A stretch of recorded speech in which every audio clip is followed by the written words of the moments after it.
Salam sejahtera bagi kita semua. Kembali lagi dengan saya Dewi Junita Marpau, calon peserta angkatan 10 dari SDN 05 Panehilir, Kecamatan Panehilir, Kabupaten Labuan Batu. Kali ini, video ini saya akan menjelaskan tentang kondisi atau materi kesimpulan dan refleksi modul. Hai, salam sejahtera bagi kita semua. Pada dasarnya, pendidikan dan pengajaran dua hal yang berbeda. Mengapa? Karena pendidikan adalah proses menuntun peserta didik untuk mencapai masa depannya dan mengubah sikap, tata laku dalam usaha mendewasakan melalui pengajaran. Sedangkan pengajaran adalah kegiatan yang dilakukan seorang dalam menyampaikan pengetahuan kepada peserta didik. Jadi, sudah jelas ya, bahwa pendidikan menciptakan wadah bagi peserta didik untuk bertumbuh dan berkembang secara utuh, agar mampu membanggakan orang lain, serta hidup menjadi orang yang lebih mandiri.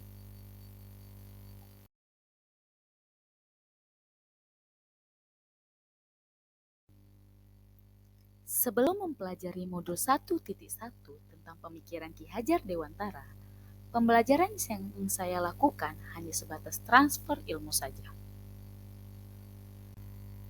Saya menganggap bahwa ketuntasan dalam penyampaian materi jauh lebih penting daripada memahami karakteristik murid. Biasanya, saya hanya melihat nilai murid melalui aspek kognitif saja. Misalnya, ketika mereka sudah mampu mengerjakan soal dan asesmen yang saya berikan telah mendapatkan nilai KKM, saya menganggap bahwa mereka telah berhasil dalam proses pembelajaran. Selain itu, seringkali saya beranggapan bahwa murid sebagai objek pembelajaran, sehingga pembelajaran saya selalu hanya terpusat pada guru atau menggunakan metode teacher-centered learning, yang pada akhirnya saya sendiri yang merasa lelah sendiri karena belum menggunakan metode pengajaran student-centered learning.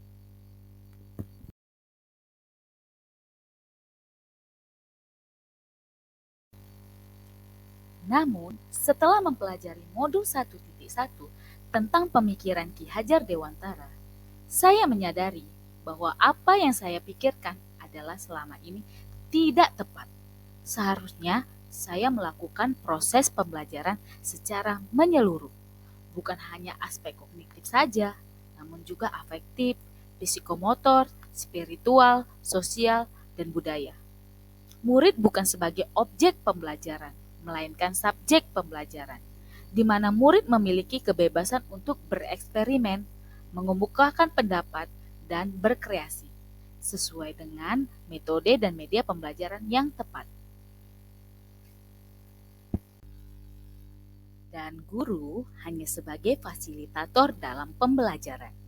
Guru pun harus ikhlas dan penuh kesabaran dengan segala ketulusan hati agar terwujud pembelajaran yang menyenangkan dan berpusat pada murid.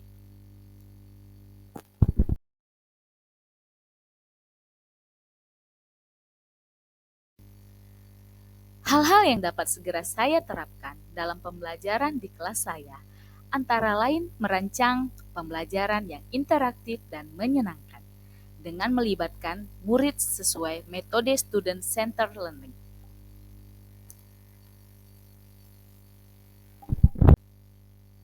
Berikutnya, saya akan menerapkan pembelajaran abad 21 yang sesuai dengan pemikiran Ki Hajar Dewantara, yang berpikir kritis, kreatif, inovatif, komunikatif, dan kolaboratif, dengan berperan teguh pada konsep memerdekakan anak.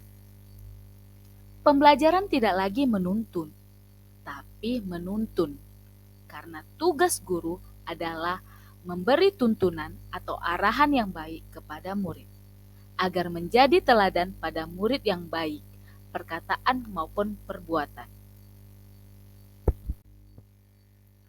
Selain itu, saya harus mengenali karakter murid dengan menjalin komunikasi yang baik antar murid. Semoga video ini menginspirasi Bapak dan Ibu pejuang pendidikan. Salam bahagia.